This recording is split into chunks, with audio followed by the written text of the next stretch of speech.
The downing of that Chinese surveillance balloon. This morning, China's Ministry of Foreign Affairs protesting the U.S. response and warning it reserves the right to take action. The response coming hours after a U.S. fighter jet shot one missile into the balloon, immediately sending it plunging to the sea off the South Carolina coast. And the race is now on in the search for debris fallen that has been scattered in the ocean. The U.S. in hopes of gathering any possible intelligence about the Chinese device. So let's begin our coverage with ABC's Ellen Lopez there in Myrtle Beach, South Carolina. Ellen, good morning. Yeah, Janae, good morning. All eyes were on the skies. People across the country from Montana to right here in Myrtle Beach catching a glimpse of that massive Chinese balloon before it was shot down. Now China says it has a right to respond. This morning, the race is on to collect the fallen debris of the Chinese spy balloon after it was shot down by a U.S. fighter jet off the coast of South Carolina. Holy We have eyes on the balloon falling. A senior U.S. official saying the balloon was hit by a single F-22 firing an air-to-air missile roughly 6 nautical miles off the South Carolina coast. The military operation ending a 3-day spectacle as Pentagon officials tracked the balloon's every movement since being spotted over Montana, flying at an altitude of at least 60,000 feet. The massive balloon making its way across several sensitive military installations as it flew over the continental U.S., seen in Wyoming, Kansas, and Missouri, before getting to the Carolinas where it was shot down off Myrtle Beach. President Biden saying he initially wanted to take down the balloon as soon as possible, but the Pentagon advised otherwise and the calculation was made to wait. Without doing damage to anyone on the ground. They decided that the best time to do that was as it got over water outside within the 12-mile limit. They successfully took it down. China blasting the decision, calling it an excessive reaction, adding that it retains the right to respond further.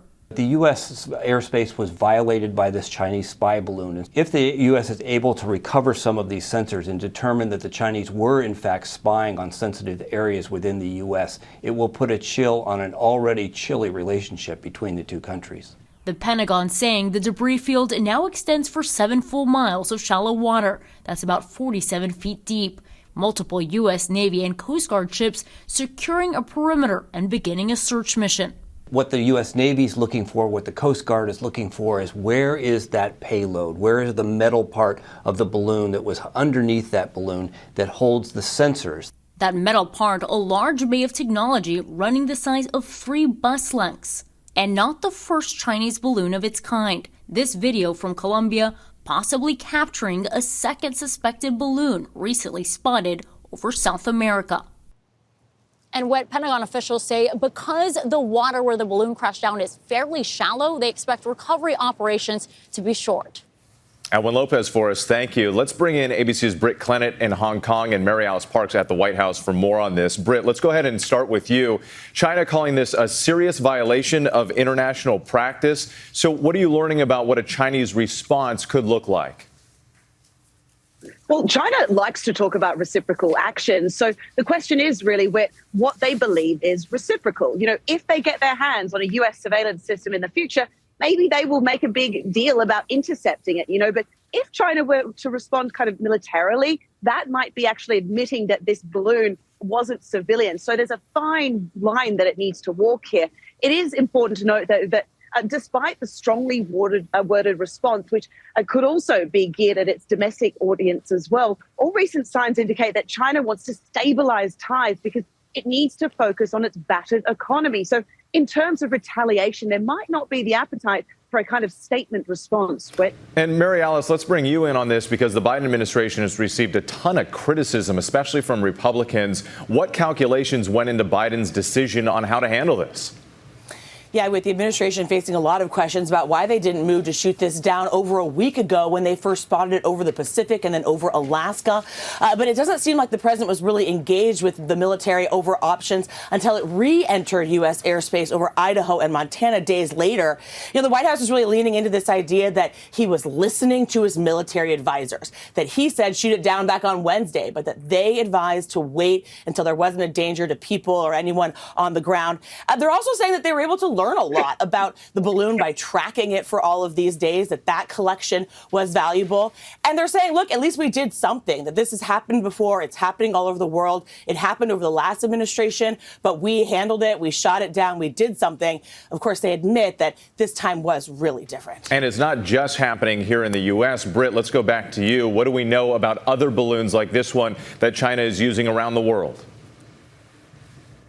Well, according to U.S. officials, these kinds of balloons have been tracked passing over the U.S. in recent years on multiple occasions, but it's not clear how frequently or what their purpose was. There have been spotted all over other countries, too, that China has a strategic interest in, including the Philippines and reportedly India, too. Now, they could be used for surveillance, intelligence, surveying missions. We don't really know, but China is sticking to its story that this is a civil balloon, but we have very little information on this. If this is the case, what company is involved? You know, why would it need to fly a gigantic balloon over other sovereign countries? And finally, Mary Alice, what are U.S. officials saying about where this leaves U.S. relations with China now? Yeah, it's remarkable to think that this was likely the first U.S. physical, kinetic military action against China since the Korean War. And it comes just as Secretary of State Blinken was supposed to be headed towards China. And that trip, we know, was going to be a big deal. It was going to be the first Biden cabinet secretary to go to Beijing. You know, I talked to a senior administration official overnight who told me that the approach to China will continue to be one of calm, being resolute and practical to manage the competition between the two countries so it doesn't veer into conflict. That's a lot of diplomatic speak when we know that this was a major diplomatic mess. I mean, the reality is that the U.S. was on the phone and meeting with China officials nonstop over the last few days, trying to tell them that this was unacceptable. And it's really hard to see now how these two countries do anything constructive together going forward. A major setback and something to watch closely. Mary Alice, Britt Clennett, thank you so much. We appreciate it. Well, hey there, GMA fans. Robin Roberts here. Thanks for checking out our YouTube channel. Lots of great stuff here. So go on, click the subscribe button right over here to get more of awesome videos and content from GMA every day, anytime. We thank you for watching, and we'll see you in the morning on GMA.